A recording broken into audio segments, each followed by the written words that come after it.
ছবি মূর্তি তৈরি করে, উযযিবা ওয়া কুল্লিফা, তাকে শাস্তি দেওয়া হবে এবং বাধ্য করা হবে। আইন ইয়ানফুখা ফিহি ফালাইসা বিনাফিকিন, তুমি এতে আত্মা ফুঁকে দাও, কিন্তু সে আত্মা ফুঁকতে সক্ষম হবে না, কিন্তু সে আত্মা দিতে সক্ষম হবে না। রাসূল সাল্লাল্লাহু আলাইহি ওয়াসাল্লাম বলেন, যারা ছবি মূর্তি তৈরি করে, যে কোনো ছবি যে কোনো মূর্তি তৈরি করে, উযযিবা, তাকে শাস্তি দেওয়া হবে, ওয়া কুল্লিফা, তাকে বাধ্য করা হবে, আইয়ানফুখা ফিহা, তাতে আত্মা দিতে, ওয়া লাইসা বিনাফিকিন, সে আত্মা দিতে সক্ষম হবে না, কেউ তো পারবে না, এটা তো মানুষের হাতে নয়। তাহলে কেমন শাস্তি হবে?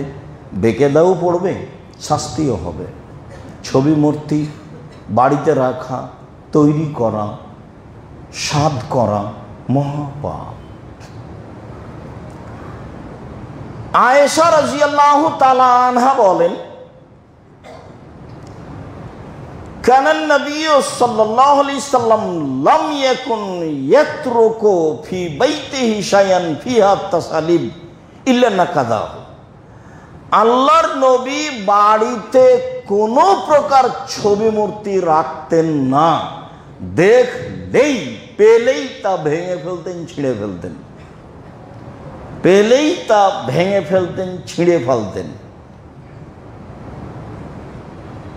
আমি অত্র মসজিদের মুসল্লিদের অনুরোধ করে বলতে চাই যে, যারা আমাদের সাথে অনলাইনে এখন আছেন, সময়ের গতিতে আমাদের বক্তব্য অবগত হবেন, আমি তাদেরকে অত্র হাদিসের প্রতি আমল করত অনুরোধ করতে চাই যে, আপনার বাড়িতে, আপনার শোকেজে, আপনার ঘরে কোনো প্রকার ছবি মূর্তি থাকবে না। আজকে গিয়ে আগে ভেঙে ফেলবেন, তারপরে খাওয়া। কোনো প্রকার ছবি মূর্তি থাকবে না, শোকেজে কোনো পুতুল থাকবে না, কোনো কাঁকড়া থাকবে না, ছেলে মেয়ের, নাতি নাতির কারো কোনো পুতুল থাকবে না। এটা আপনার ঈমানি দায়িত্ব। আপনি বক্তব্য শুনে না করতে পারলে আপনি একটা মুনাফিক। এমনি একটা ধন্যা ধরে আপনি মসজিদে আসেন আর যান, এটাই চূড়ান্ত। আপনার কষ্ট পাওয়াতে কিছু আসে যায় না। রাসূল সাল্লাল্লাহু আলাইহি সাল্লাম বাড়িতে ছবি মূর্তি দেখলে তা ভেঙে ফেলতেন, এ কথা আয়েশা রাদিয়াল্লাহু তাআলা আনহা বলেন। হাদিস বুখারী মুসলিম। আপনার বিবেচনার প্রয়োজন আছে? আমার কোনো বিবেচনার ভাববার কোনো সুযোগ আছে? আমি কে, আপনি কে? আয়েশা রাদিয়াল্লাহু তাআলা আনহা বলেন,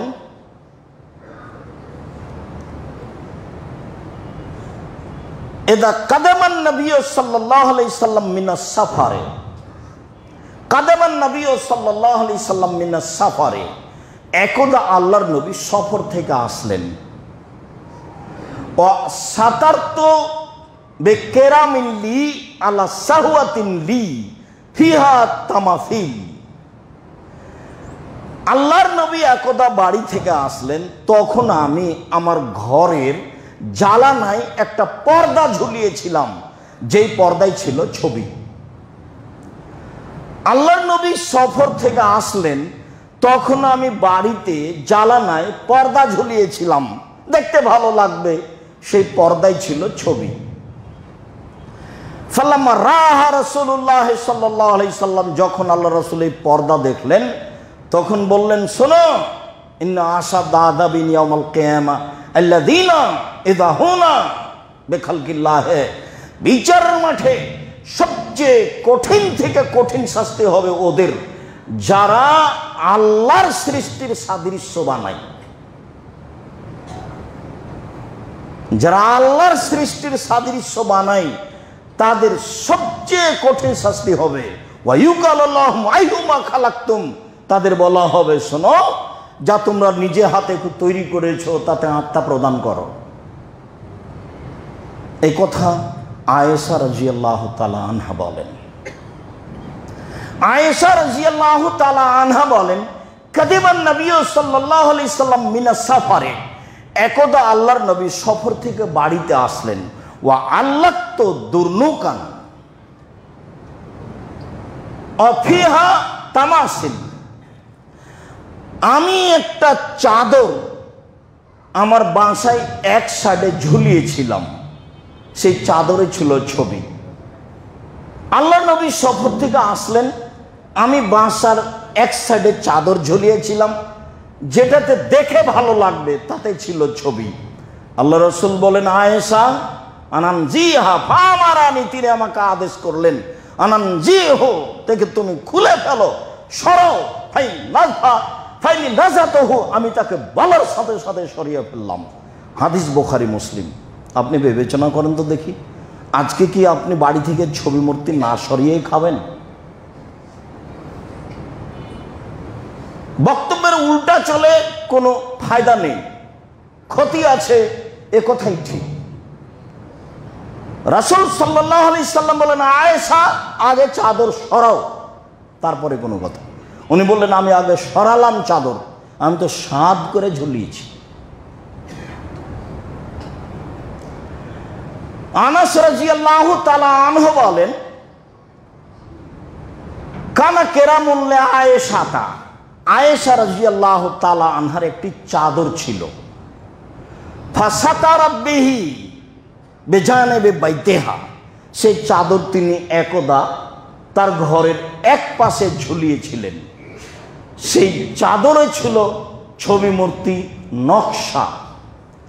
রাসূল সাল্লাল্লাহু আলাইহি সাল্লাম বলেন, আয়েশা আমি তিয়ান্না কেরামাকে হাজা, আয়েশা তুমি তোমার এই চাদরটা দ্রুত সরাও এখান থেকে। ফাইনাহুল্লাহ তাজাল তাসাবিরুহু তারিজু ফি সলাতি, তার ছবি মূর্তি, তার নকশা বারবার আমার সলাতের মধ্যে এসে পড়ছে, আমার সলাতের একাগ্রতা নষ্ট হচ্ছে, তুমি এই চাদর সরাও। কোন প্রকার ছবিওয়ালা কাবাঘরওয়ালা জায়নামাজ ব্যবহার করা যাবে না, এক কালারের জায়নামাজ ব্যবহার করতে হবে। মসজিদে কেবলার দিকে কোন প্রকার লেখালেখি, কোন প্রকার নকশা, কোনো টাইল রাখা যাবে না, সব হবে এক কালার। আমরাও তো মসজিদ তৈরি করি, আলহামদুলিল্লাহ জামিয়া সালাফে ডাঙ্গি পাড়া পাওয়ার আছে মসজিদে প্রায় 3 থেকে 5 হাজার মানুষ একতলায় ধরে, বিশাল মসজিদ, প্রায় 90% জমির উপরে। দেখেন সাদা টাইলস লাগানো আছে। মসজিদে কেবলার দিকে কোন প্রকার লেখা যাবে না যে লাল বাতি জ্বলছে, বা আজান হলে বা এই সময়ে সালাত আদায় করা যাবে না, বা মোবাইল ফোন বন্ধ করুন, এমন কিছু রাখা যাবে না, এমন কিছু করা যাবে না যেটা সালাতে দাঁড়ালে দেখা যায়। আল্লাহু আকবার বলে আপনি পড়ছেন, মোবাইল ফোন বন্ধ করুন, এমনিতেই চলে আসবে।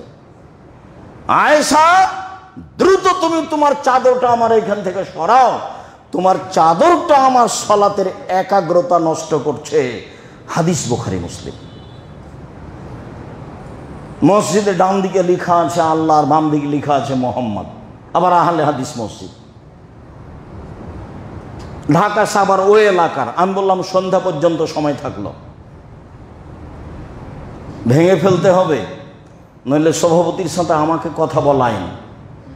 আমি কোনোদিন কোনো সভাপতি সেক্রেটারিকে হিসাব করে খুতবা দিতে হবে এরকম পথঘাট আল্লাহ আমার জন্য করেননি, আলহামদুলিল্লাহ।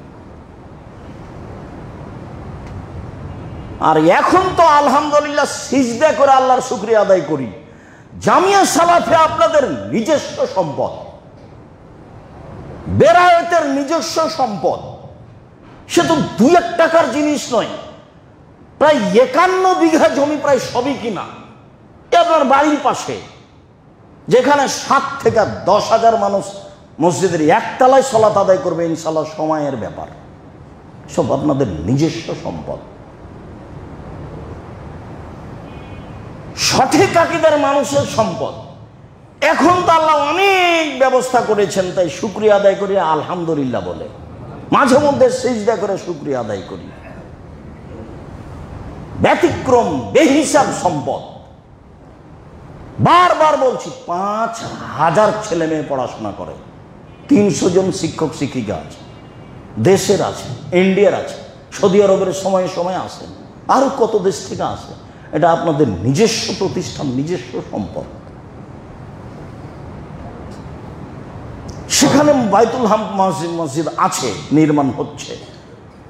আমি যেটা বলছি সেটা হচ্ছে মসজিদকে সর্ব ধরনের নকশা, কারুকার্যতা দেখে মানুষ তাকিয়ে থাকবে, এরকম থেকে মুক্ত হতে হবে, খালি হতে হবে যে কোনো মূল্যে।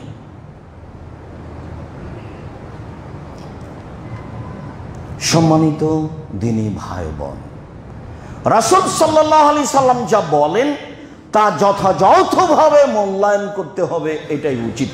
আয়েশা রাদিয়াল্লাহু তাআলা আনহা বলেন, ইন্নী ইশতারিতু নুমরাকাতান ফিহা তাসাবিরা ফিহা সূরা। একদা আমি একটা চাদর কিনেছিলাম, তাতে ছিল ছবি। একদা আমি একটা চাদর কিনেছিলাম, তাতে ছিল ছবি। ফালাম্মা রাআহা রাসূলুল্লাহ সাল্লাল্লাহু আলাইহি সাল্লাম কামাল আল বাব, যখন আল্লাহ রাসূল এই চাদরটা দেখলেন তখন তিনি দরজা দাঁড়িয়ে গেলেন। ওয়ালাম ইয়াদখুলহু, তিনি ভিতরে ঢুকলেন না। আমি দিনাজপুরে প্রোগ্রামে গেছি, একজন বড় মাওলানা ঘরে বসে আছেন, যে ঘরে চতুর্দিকে ছবি মূর্তি পূর্ণ হয়ে আছে। তা আমি দরজায় সালাম দিয়ে বলছি, আসসালামু আলাইকুম ভাইজান, আপনি ছবি মূর্তির মধ্যে বসে আছেন। তা আমি বললাম ছেলেগুলোকে, আমি তো এখানে তোমাদের বসবো না, চলো রিক্সাওয়ালা কোথায়, আমি রাজশাহী ফিরে যাব। এ ঘটনা এখানেও আছে, বেরায়েতেও আছে। জি না, আমি এখানে বসবো না, আগে সরাতে হবে তারপরে। আবার আপোষের কোনো সুযোগ নাই, এটাই চূড়ান্ত। কে কি বলছে এটা ভাববার সুযোগ নাই, এটাই চূড়ান্ত হাদিস, বুখারী মুসলিম। কারোর সাথে বিবেচনা করার প্রয়োজন নাই, পরামর্শের প্রয়োজন নাই। আয়েশা রাদিয়াল্লাহু তাআলা আনহা বলেন, দরজা দাঁড়িয়ে গেলেন, ভিতরে ঢুকবেন না।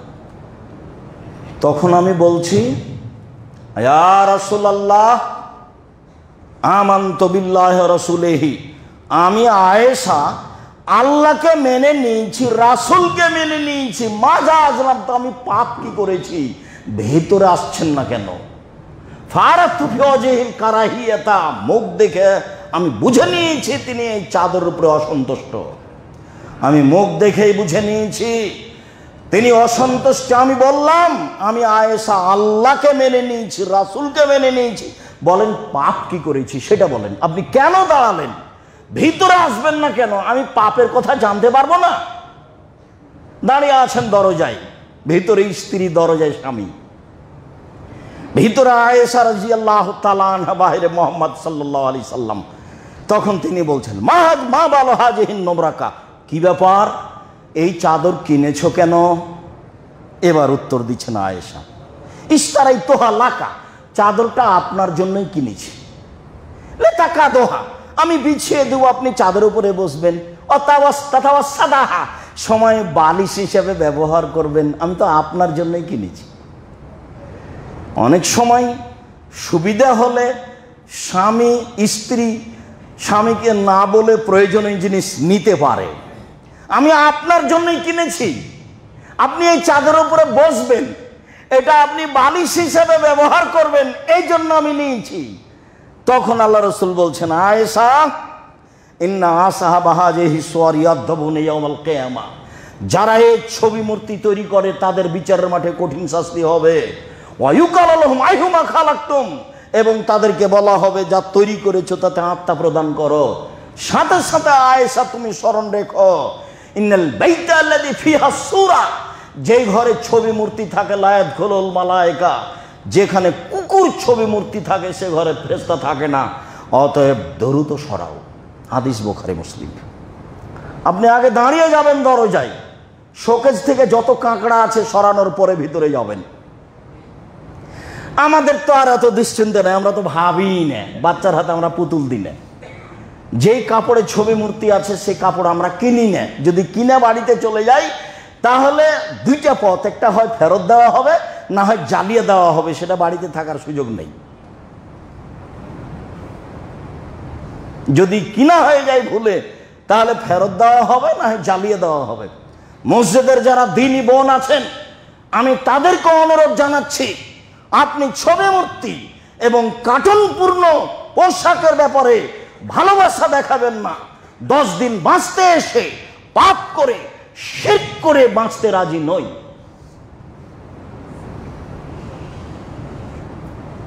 শিরকের সাথে আপোষবিহীন থাকতে হবে দুনিয়াতে 1 ঘন্টা হলেও। যার জন্য আমি করোনা ভাইরাসের সময় বলেছিলাম, মাস্ক ব্যবহার করে আমি আব্দুর রাজ্জাক বিন ইউসুফ ভাগ্য বাড়াতে রাজি নই। আমি এই সময়ে মাস্ক ব্যবহার করব না। আমি খুব বিশ্বাস করি পৃথিবী সৃষ্টির 50,000 বছর পূর্বে আমার ভাগ্যের ভালো মন্দ সবকিছু লেখা হয়েছে।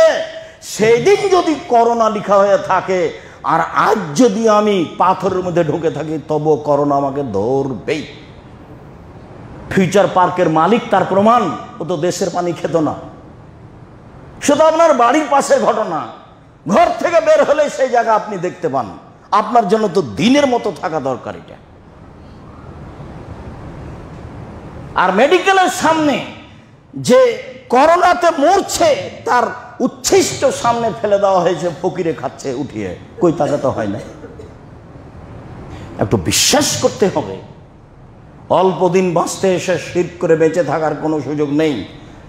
সম্মানিত দিনী ভাই বোন, বলছিলাম ইবনে আব্বাস রাদিয়াল্লাহু তাআলা আনহু বলেন, আখবারাতনি মাইমুনা, আল্লাহ রাসূলের স্ত্রী মাইমুনা আমাকে বললেন, তিনি বললেন, আসবাহা রাসূলুল্লাহ সাল্লাল্লাহু আলাইহি সাল্লাম ইয়াওমান ওয়াজিমান, আল্লাহর নবী একদা খুব বিবর্ণ মুখে সকাল করলেন। মুখখান খুব বিবর্ণ মুখে সকাল করলেন। আমি বললাম, আল্লাহর নবী, ইস্তানকারতু হায়াতাকা মুনজুল ইয়াউম, আজকে সকাল থেকে আপনার মুখখান বিবর্ণ দেখছি, আপনার চেহারা বিবর্ণ, ঘটনা কি? আপনি চিন্তিত কেন? স্ত্রী বলছেন স্বামীকে। তখন স্বামী বলছেন, মাইমুনা, ইন্না জিবরাইল ওয়াদানি কানা ওয়াদানি ইয়ালকানি ফালাম ইয়ালকানি আমা আল্লাহে মা খলাফানি। মাইমুনা, জিবরাইল আমার সাথে ওয়াদা করেছিলেন, তিনি আমার সাথে রাতে সাক্ষাৎ করবেন। রাত পার হয়ে গেল, সাক্ষাৎ হলো না, তিনি আসলেন না। আল্লাহর কসম, জিবরাইল আমার সাথে ওয়াদা করে আসেননি, এরকম ওয়াদা কোনোদিন খেলাফ হয়নি। আমি বুঝলাম না ঘটনা কি। মাইমুনা, আমি চিন্তিত। জিবরাইল আমার সাথে ওয়াদা করেছিলেন গত রাতে তিনি আমার সাথে সাক্ষাৎ করবেন, কিন্তু রাত চলে গেল, তিনি আসলেন না, কোনোদিন ওয়াদা করে খেলাফ করেননি, ঘটনা কি? তাই আমি চিন্তিত। ফাদাল্লান নবী সাল্লাল্লাহু আলাইহি ওয়াসাল্লাম ইয়াওমান ফাদালিকা আলা যালিকা, এইভাবে সময় কাটতে লাগলো। ফাওয়াকা ফি নাফসিহি জিরু কালবিন তাহতা ফুসতাতিন লানা, হঠাৎ করে তার অন্তরে জাগলো, আমাদের ঘরে খাটের নিচে একটা কুকুরের বাচ্চা আছে। হঠাৎ তিনি বুঝলেন, জানলেন, আমাদের ঘরে খাটের নিচে একটা কুকুরের বাচ্চা আছে। ফাউখরে যাবেহি, ফামারা ফাউখরে যাবেহি, তিনি তাকে বের করার আদেশ করলেন। ফা খাজা বেয়াদিহি মান, নিজে হাতে পানি নিলেন। ফা নাজা ফি মাকানিহি, যেখানে কুকুর শুয়েছিল সেখানে তিনি পানি ছিটিয়ে দিলেন। ফামসা ফালাকিয়াহু জিবরাইল, সন্ধ্যা হতে না হতে জিবরাইল চলে আসলেন। ফাকালালাহু, মুহাম্মদ সাল্লাল্লাহু আলাইহি সাল্লাম জিবরাইলকে বললেন, কুনতা ওয়াদানি আন তালকানি, আপনি ওয়াদা করেছিলেন আপনি আমার সাথে সাক্ষাৎ করবেন গত রাতে, কই ওয়াদা তো পূর্ণ করলেন না, আসলেন না। তখন জিবরাইল বলছেন, আজাল, জি হ্যাঁ এসেছিলাম, জি হ্যাঁ এসেছিলাম। নাহনু লা নাদখুলু বাইতান ফিহি কালবুন ওয়া তাসাবির, আমরা ওই ঘরে প্রবেশ করি না যে ঘরে কুকুর থাকে, ছবি মূর্তি থাকে। আমরা ওই ঘরে প্রবেশ করি না যে ঘরে কুকুর থাকে, ছবি মূর্তি থাকে। আপনার ঘরে খাটের নিচে কুকুর ছিল, সেই জন্য ফিরে গেছি। এসেছিলাম সত্য, ফিরে গেছি সত্য। এসেছিলাম সত্য, ফিরে গেছি সত্য। মুহাম্মদ সাল্লাল্লাহু আলাইহি সাল্লাম গায়েব জানেন না, জিবরাইল আসলেন, খাটের নিচে কুকুর দেখে তিনি ফিরে গেলেন। বাড়িতে কুকুর থাকলে ফেরেশতা প্রবেশ করেন না এবং ছবি মূর্তি থাকলে প্রবেশ করেন না, এই কথা জিবরাইল বললেন। মুহাম্মদ সাল্লাল্লাহু আলাইহি সাল্লামের বাড়ি থেকে জিবরাইল ফিরে গেলেন। সরানোর পরে জিবরাইল এসে সাক্ষাৎ করলেন, বিবরণ পেশ করলেন। আল্লাহ তুমি আমাদের বুঝে আমল করার তৌফিক দান করো। আল্লাহুম্মা সাল্লি আলাইহি আলহামদুলিল্লাহ ওয়াহদা ওয়াসসালাতু ওয়াসসালামু আলা মান লা নাবিয়্যা বা'দা। ছবি মূর্তির বিষয়টি জটিল।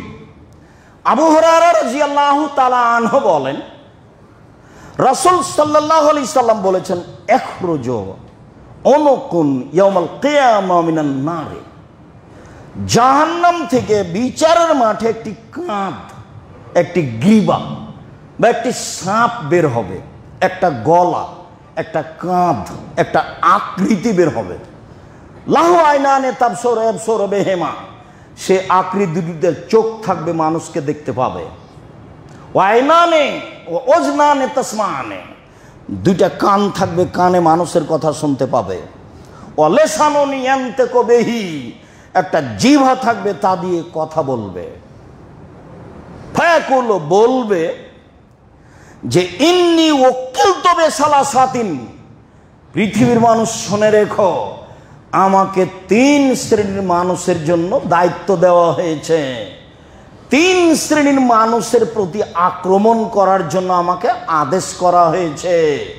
1, বেমান জালা মাল্লাহিলান আখারা, যারা শিরক করে তাদের উপর। 1, যারা শিরক করে তাদের উপর, যারা ছবি মূর্তিকে সম্মান করে তাদের উপর, যারা সরস্বতী, ভগবতী, কালী, দুর্গাকে মূল্যায়ন করে তাদের উপর। এদের উপরে আক্রমণ করার জন্য আমাকে দায়িত্ব দেওয়া হয়েছে। 2, অবে কুল্লে জব্বারিন আনিদিন, প্রত্যেক স্বৈরাচারী, স্বেচ্ছাচারী, দায়িত্বশীল শাসক, যারা স্বৈরাচারী, যারা স্বেচ্ছাচারী, যারা জালেম, বিশ্বাসঘাতক, এদের প্রতি আমাকে ন্যস্ত করা হয়েছে, এদের শাস্তি আমি দিব। 3, অবিল মুসাব্বিরিনা, যারা ছবি অঙ্কন করে তাদের প্রতি আমাকে ন্যস্ত করা হয়েছে, আমি তাদের শাস্তি দিব। এ কথাও বলবে। তার চোখ থাকবে, দেখতে পাবে, তার কান থাকবে, শুনতে পাবে, তার মুখ থাকবে, কথা বলবে। এই 30 মানুষের সাথে কথা বলবে। এই 3 শ্রেণীর মানুষকে শাস্তি দিবে, এই কথা মুহাম্মদ সাল্লাল্লাহু আলাইহি সাল্লাম বলেন। ছবি মূর্তিকে আপনি সাধারণ জিনিস ভাববেন না। সালেম ইবনে আব্দুল্লাহ বলেন, আসারতু ফি আহাদে আবি, আমি আমার আব্বা বেঁচে থাকাকালীন বিবাহ করলাম। ওয়া আদানা আবি আন্নাসা, আমার আব্বা জনগণকে খাওয়ার দাওয়াত দিল অলিমাতে। ফাকানা আবু আইয়ুব আল আনসারী ফিমান আদানা, আমার আব্বা যাদেরকে দাওয়াত দিয়েছিলেন তার মধ্যে বিশিষ্ট সাহাবী আবু আইয়ুব আনসারীও ছিলেন। ফাকবালা, আবু আইয়ুব আনসারী আসলেন। ফাদাখালাল বাইতা, বাড়িতে প্রবেশ করলেন। ও সুতেরু বেনেজাদিন আখদারা, ভাই আমাদের বাড়িতে সবুজ চাদর দিয়ে সাজানো হয়েছিল। আমাদের বাড়ির দেওয়ালে জ্বালানায় সবুজ চাদর লাগানো হয়েছিল, সবুজ চাদর দিয়ে সাজানো আছে। ফালাম্মা দাখালা ফারানি কায়ামান, তিনি ঢুকলে আমাকে দেখলেন আমি দাঁড়িয়ে আছি। ফাত্তালা, তিনি এদিক ওদিক লক্ষ্য করলেন। ফারা মুসাত্তেরান বেনেজাদিন আখজারা, দেখলেন তিনি ঘরটি সবুজ চাদর দিয়ে সাজানো আছে। তিনি বললেন, ইয়া আবু আব্দুল্লাহ, হে আবু আব্দুল্লাহ, তাস্তরুনাল জোদরা, তোমরা বাড়ির দেওয়ালকে চাদর দিয়ে সাজিয়েছ, অলিমাতে তোমরা বাড়ির দেওয়ালকে চাদর দিয়ে সাজিয়েছ। কালা আবি ও আস্তাহি, আমার বাপ লজ্জা চেহারায় বললেন, আমার আব্বা লজ্জিত হয়ে বললেন, ইয়া আবা আইয়ুব গালাবাতনা নিসাও, বাড়ির মহিলারা আমার উপরে জয়ী হয়েছে।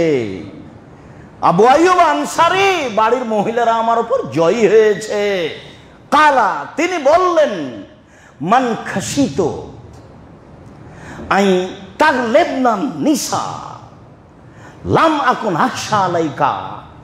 যাদের উপরে মহিলা জয়ী হবে আমি আপনাকে তাদের অন্তর্ভুক্ত মনে করিনি।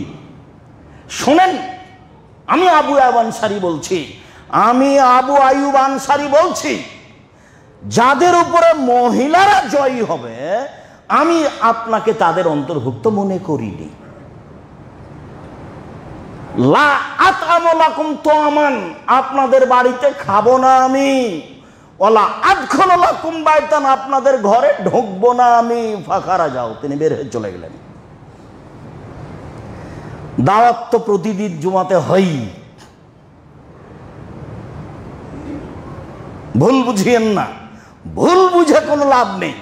অস্পষ্টতা থাকলে আমাকে জিজ্ঞাসা করবেন, ফলপ্রসূ হতে পারবেন।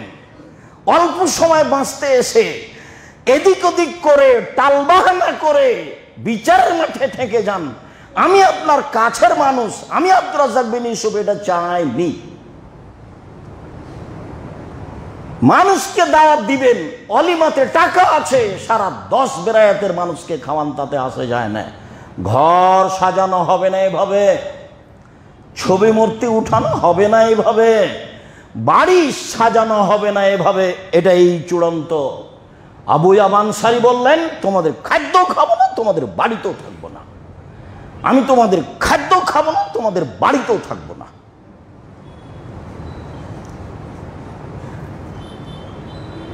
উমর ইবনুল খাত্তাব রাদিয়াল্লাহু তাআলা আনহুর নিজস্ব বিবরণ, কাদেমা শামা। উমর ইবনুল খাত্তাব একদা সিরিয়ে আসলেন। ফাসানা লাহু রাজুলুন মিনান নাসারা, একজন খ্রিস্টান উমর রাদিয়াল্লাহু তাআলা আনহুর জন্য খাদ্য তৈরি করলেন। ফাকালা লাহু, এবং খ্রিস্টান বলল, ইন্নী উহিব্বু আনতাজিয়ানি ওয়া তাকরুমানি আনতা ওয়া আসহাবুকা।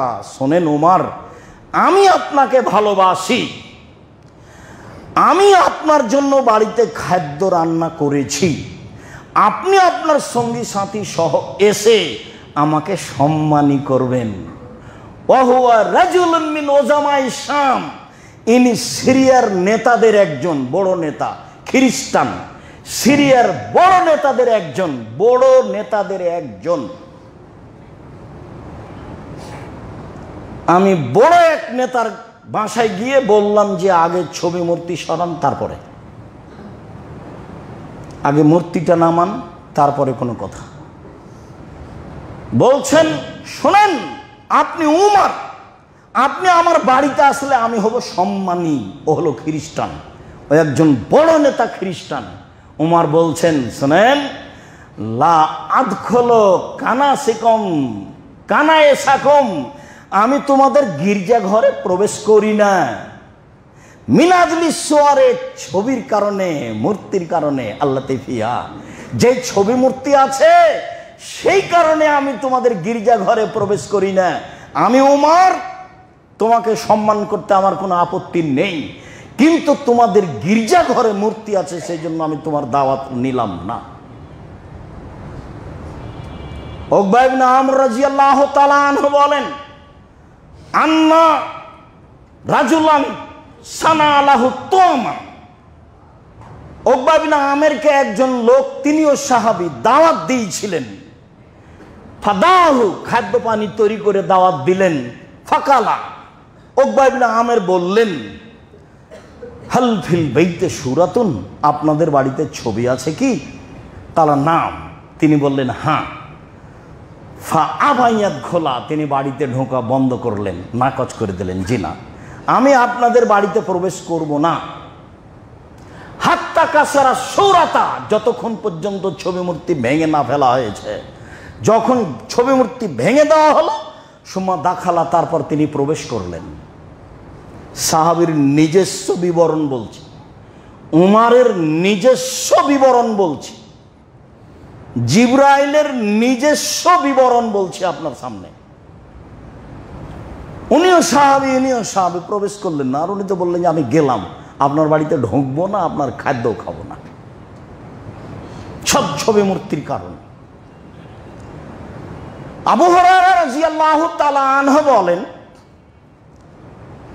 না রাসূলুল্লাহ সাল্লাল্লাহু আলাইহি সাল্লাম আন সামানিল দামে, রক্ত বিক্রি টাকা হারাম, ওয়া সামানিল কালবে, কুকুর বিক্রি টাকা হারাম, ওয়া কাসবিল বাকিয়ে, মহিলাদের জেনার মাধ্যমে টাকা উপার্জন হারাম, নাহানিল আসমাতাল মুস্তালিম সেমাতে, হাতে পায়ে উল্কি করে দাগ লাগিয়ে নেওয়া হারাম, পরচুলা মহিলা পুরুষের চুল পরচুলা ব্যবহার করা হারাম, ওয়া আল মুসাব্বিরিনা, যারা ছবি অঙ্কন করে তাদের উপরে অভিশাপ, যারা ছবি অঙ্কন করে তাদের উপরে অভিশাপ, যারা ছবি অঙ্কন করে তাদের উপরে অভিশাপ। হাদিস মুসলিম। ছবি মূর্তি। আবু হাইয়াজ আল আসাদি রাদিয়াল্লাহু তাআলা আনহু বলেন, আমাকে আলী রাদিয়াল্লাহু তাআলা আনহু বললেন, আলা বাসুকা মা বাসানি আলাইহি রাসূলুল্লাহ সাল্লাল্লাহু আলাইহি সাল্লাম, শোনো হাইয়াজ আল আসাদি, শোনো, আমি কি তোমাকে ওই কাজে দিব না যেই কাজের দায়িত্ব মুহাম্মদ সাল্লাল্লাহু আলাইহি সাল্লাম আমাকে দিয়েছিলেন? আলী বলছেন, আবুল হাইয়াজ আসাদি, শোনো, আমি কি তোমাকে ওই দায়িত্ব দিব না যে দায়িত্ব আমাকে মুহাম্মদ সাল্লাল্লাহু আলাইহি সাল্লাম দিয়েছিলেন? মুহাম্মদ সাল্লাল্লাহু আলাইহি সাল্লাম আমাকে বলেছিলেন, আলী লা তাদা তিমসালান ইল্লা তামাস্তাহু, তুমি ছাড়বে না কোন ছবি মূর্তি, সবকে ভেঙে খান খান করে দাও। ওলা কাবরান মুসরিফান ইল্লা সাওয়াইতাহু, তুমি ছাড়বে না কোনো উঁচু কবর, সবকে ভেঙে সমান করে দাও। আদেশ। হাদিস মুসলিম। আলী, তুমি ছাড়বে না কোনো ছবি মূর্তি ভাস্কর্য, তাকে একবারে খান খান করে দাও, চৌচির করে দাও। ছাড়বে না কোনো উঁচু কবর, সবকে ভেঙে সমান করে দাও। আদেশ।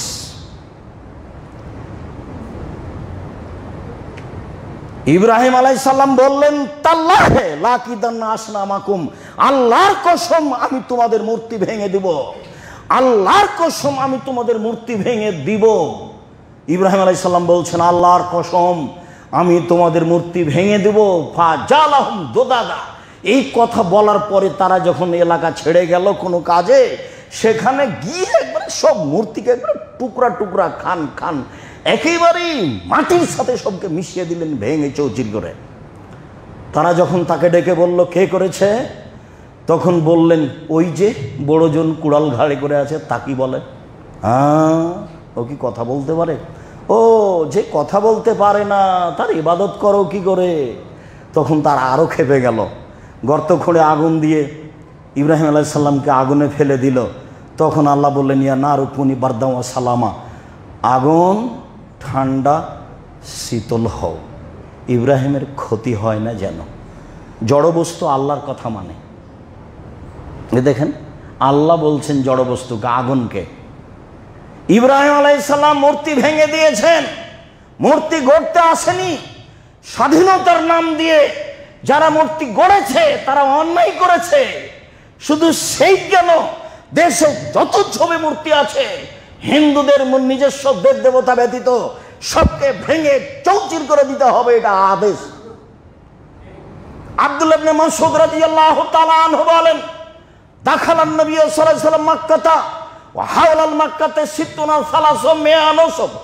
আল্লাহর নবী যেদিন কাবা ঘরে ঢুকলেন মক্কা বিজয়ের দিন, সেদিন কাবা ঘরে 360টি মূর্তি ছিল। মূর্তিগুলি ছিল তার পিতার ইব্রাহিম আলাইহিস সালামের, মূর্তিগুলি ছিল ইসমাইল আলাইহিস সালামের, মূর্তিগুলি ছিল ইসহাক আলাইহিস সালামের। যখন মক্কা বিজয়ের দিন তিনি কাবা ঘরে ঢুকলেন, কাবা ঘরে 360টি মূর্তি ছিল। ফাজালা ইয়ানওতুহা বিউদিন আল্লাযী ফি ইয়াদিহি, যে হাতে তার, যে লাঠি তার হাতে ছিল, সে লাঠি দিয়ে মূর্তিতে আঘাত করতে লাগলেন, ভাঙতে লাগলেন এবং মুখে বলতে লাগলেন, জাল হক, এসেছে সত্য, ওয়াজহাকাল বাতিল, চলে গেছে মিথ্যা, ইন্নাল বাতিলা, নিশ্চয় মিথ্যা, কানা জাহুকা, চিরদিন মিথ্যা। এই বলে সব লাঠি দিয়ে বাপের মূর্তিকে ভেঙে একাকার করে দিলেন। মুহাম্মদ সাল্লাল্লাহু আলাইহি ওয়াসাল্লামের নিজস্ব কর্ম, বুখারী মুসলিম। 90 সাল থেকে জাতিকে বলে আসছি, সময়ের ব্যবধানে হয়তো বা কিছুদিন বলিনি, আবারও বলছি, ছবি মূর্তির সাথে মুসলমানের কোনো আপোষ কোনোদিন ছিল না। নবীদের শিষ্টাচার ছিল মূর্তি ভেঙে দেওয়া, সাহাবী তাবেঈর শিষ্টাচার ছিল, নীতি ছিল মূর্তি ভেঙে দেওয়া। মুসলমানের গায়ে রক্ত আছে, ওরা কোনোদিন মূর্তিকে সম্মান করবে না। মূর্তি ভাঙার জন্য জন্ম নিয়েছে, মূর্তি ভাঙতে এসেছে, গড়তে আসেনি। অতএব বাড়িতে গিয়ে যত ছবি মূর্তি কাঁকড়া এগুলি আছে সেগুলি বের করে, যদি খুব সুন্দর দামি মূর্তি থাকে কিনা, তাহলে খুব রাগ করে দাঁতটা একটু কিচমিচ করে ভাঙবেন, তাহলে আপনার এটা হক আদায় হবে, সে যত দামি হোক না কেন। আদর করে রেখে দিলে কর্ম মুনাফিকি হবে, আদর করে রেখে দিলে কর্ম মুনাফিকি হবে, আসে যায় না কিছু। আপনাকে এই পদক্ষেপ নিতে হবে, এই কথাই ঠিক। বাড়ি আপনার, ঘর আপনার, টাকা আপনার, ছেলে মেয়ে আপনার। এখনই ছেলে মেয়ে যদি উল্টা কিছু করে বলে, তখন আপনি কথা বলতে পারেন। আর এখন আপনি ছেলের দোহাই দিয়ে, মেয়ের দোহাই দিয়ে, বৌমার দোহাই দিয়ে সময় কাটাবেন, এই সুযোগ নেই, সুযোগ পার হয়ে গেছে। যেসব পাপগুলি বড় পাপ, তার সবচেয়ে বড় পাপের অন্তর্ভুক্ত এইটা। কেন? এটা শিরক। অতএব এখান থেকে আপনাকে যে কোনো মূল্যে ফিরে আসতে হবে। মর্মে যারা আমাদের সামনে আছি, যারা সময়ের গতিতে এসব বিষয়ে অবগত হব, সকল দিনী ভাই বোনকে আমাদের পক্ষ থেকে জোরালো থাকবে, অনুরোধ থাকবে যে ছবি মূর্তির সাথে কোনো সময় যেন আমরা আপোষ না করি। বাচ্চার হাতে যেন পুতুল কিনে না দিই, বাচ্চার গায়ে যেটা থাকবে সেটা যেন কার্টুনপূর্ণ জামা না হয়। আয়েশা রাদিয়াল্লাহু তাআলার আচরণ দেখলেন, এই বক্তব্য শতবার আপনি চালু করেন সামনে, অন্যথায় উপদেশ বইটা একটু কিনে পড়েন, তাতে ছবি মূর্তির আলোচনা আছে, পড়া উচিত। আমি আপনার জন্য লিখেছি, জাতির ক্ষতি করার জন্য আসেনি, অন্যায়ের জন্য এসেছি। ভুল বুঝলে নিজের ক্ষতি হবে, আর একজনের ক্ষতি হবে না। মর্মে আমার পক্ষ থেকে আন্তরিকভাবে অনুরোধ থাকছে। সম্মানিত দিনী ভাই বোন, খুতবার শেষে এসে আরও জোরালো গুরুত্বপূর্ণ কয়েকটি কথা। তার একটি হচ্ছে, বেরায়েতের মানুষ হিসেবে অসহায় মানুষের পাশে দাঁড়াই, এ কথাই ঠিক। ফেনী, কুমিল্লা, নোয়াখালী, লক্ষ্মীপুর এসব এলাকায়, বন্যা কবলিত এলাকা, ওদের অসহায়ের সময় আপনারা পাশে দাঁড়িয়েছেন। কিছু ছেলে এসে আমার হাতে কিছু টাকা হস্তান্তর করলো এবং বলল আমরা এই কাজ করেছি। আমি খুশি হলাম, বললাম জাযাকুমুল্লাহ খায়র, সময়ের গতিতে তোমরা থাকবে, এটাই আমাদের পক্ষ থেকে আন্তরিকভাবে ঐকান্তিকভাবে কামনা থাকবে। রাসূল সাল্লাল্লাহু আলাইহি সাল্লাম বলেছেন, আল্লাহু ফি আউনিল আবদে মা কানাল আবদু ফি আউনি আখিহি। আল্লাহ মানুষের সাহায্যে অতক্ষণ পর্যন্ত আছেন, মানুষ যতক্ষণ পর্যন্ত মানুষের সাহায্যে আছে। মানুষকে মানুষের সাহায্যে থাকতে হবে, এটা একটা জোরালো শরঈ বিধান, জোরালো শরঈ বিধান। সাথে সাথে আপনাদের প্রতিষ্ঠান জামিয়া সালাফের যে বড় শাখা আদ-দাওয়া ইলাল্লাহ, জামিয়া সালাফের বড় বড় কয়েকটি শাখা আছে, তার একটি শাখা হচ্ছে আদ-দাওয়া ইলাল্লাহ, যারা বাংলাদেশ জুড়ে, পুরো বাংলাদেশে মক্তব ভিত্তিক শিক্ষা কার্যক্রম ও দাওয়াতি কার্যক্রম চালু করতে চাই। সেটার কাজ জোরালো চলছে, সময়ের গতিতে আরও হবে ইনশাল্লাহ। তারা আলহামদুলিল্লাহ একবারে প্রথম দিন থেকেই স্পিরিট বোট ঢাকা দোহার থেকে ভাড়া নিয়ে গিয়ে 8 জন 10 জন সর্বদা তারা নোয়াখালী, কুমিল্লা, ফেনী, লক্ষ্মীপুরে কাজ করে যাচ্ছে, এখনও আসছে। তারা তাদের বাড়ির পুনর্নির্মাণ পর্যন্ত অবস্থান করবে। জামিয়া সালাফের এই বড় শাখাটির জন্য দোয়া করবেন। জামিয়া সালাফে যে কোনো মূল্যে শিক্ষার ব্যাপারে বড় থেকে বড় স্তরে যেতে চাই, জনসেবায় ভালো থেকে ভালো স্তরে যেতে চাই। আপনি কখনো খাটো চোখে সংকীর্ণ মনে দেখবেন না। আমি আব্দুর রাজ্জাক বিন ইউসুফ আপনার কাছের ভাই হিসাবে আপনাকে অনুরোধ জানাচ্ছি, জামিয়া সালাফের সব কাজে সম্ভবপর আপনি অংশগ্রহণ করবেন। আমি কোনো সময় আপনাকে বলিনি লাখো কোটি টাকা দিতে হবে। আলহামদুলিল্লাহ তারা কোটি টাকার উপর দিয়ে এই মুহূর্তে খরচ করছে, মানুষের দেওয়া। আমি কতটুকু দিয়েছি সেটা আমি বুঝি, আমাদের তো কোনো নিজস্ব টাকা নেই। আমি আব্দুর রাজ্জাক বিন ইউসুফ আপনাদেরকে বলেছি, আমি হলাম কচুর পাতার পানি। কচুর পাতার পানি বোঝেন? ওর কচুর পাতার উপরে একটু পানি আছে, পড়লো কি পড়লো টলমল করে। আমি আব্দুর রাজ্জাক বিন ইউসুফ ভিত্তিহীন মানুষ, আমার কোনো আসলে ভিত্তি নেই, ভিত্তিহীন মানুষ। আলহামদুলিল্লাহ এদেশের সর্বোচ্চ শিক্ষা মানেও বৃহতে জামিয়া সালাফে প্রতিষ্ঠান এবং সহযোগিতায় আমাদের আকীদার মানুষের প্রায় সবার আগে আলহামদুলিল্লাহ আছে, তারা মাঠে থাকবে। যার কারণে আমি আপনাকে বলি যে আপনি কোনো সময় তাদের কাজকে, জামিয়া সালাফের কোনো কাজকে ছোট চোখে দেখবেন না। আপনি আমার ভাই, আপনি আমার বোন, যখনই আমি আসব তখন আপনার মাথায় থাকবে জামিয়া সালাফে আমি একটু সহযোগিতা করব। সাথে সাথে আপনি নিজে সহযোগিতা জামিয়া সালাফে যাবেন, আপনার নিজের প্রতিষ্ঠান, এটা নিজস্ব সম্পদ, বিশাল প্রতিষ্ঠান, দেশ বিদেশের অনেক ছাত্র ছাত্রী, শিক্ষক শিক্ষিকা, একবারে ভরপুর আল্লাহর দেওয়া বড় বিশেষ নেয়ামত।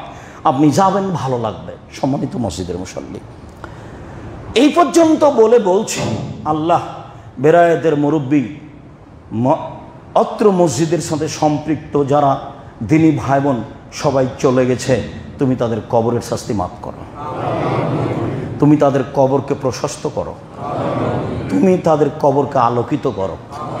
তারা মানুষ হিসেবে কোনো ভুল ত্রুটি থাকলে তুমি তাদের মাফ করে দাও। আমরা যারা অসুস্থ অবস্থায় বাড়িতে হাসপাতালে আছি, তুমি তাদের সেবা দান করো, তুমি তাদের আরোগ্য দাও।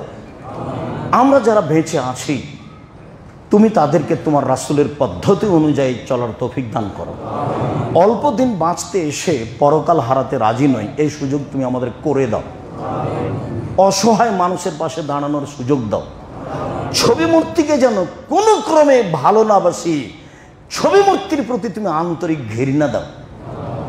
আমার বাড়িতে যেন কোনো প্রকার কোনোভাবে আশ্রয় না পাই, এই তৌফিক তুমি দান করো। দেশের গ্রামের যারা মানুষের সাথে সহযোগিতা করে, এইসব ছেলেদের, এইসব জনগণের পাশে দাঁড়ানোর সুযোগ করে দাও। মানুষের সহযোগিতা যেন থাকতে পারি বাকি সময়টুকু, এই তৌফিক তুমি দান করো। জামিয়া সালাফিয়া সহ এইরকম প্রতিষ্ঠানকে যেন যথাযথভাবে যেটুকু সম্ভব তা দিয়ে মূল্যায়ন করতে পারি, এই তুমি তৌফিক দান করো। তোমার দরবারে জুমার খুতবার শেষে এই জোরালো দাবি ও দাও রেখে আজকের জুমার খুতবা এখানেই শেষ করলাম।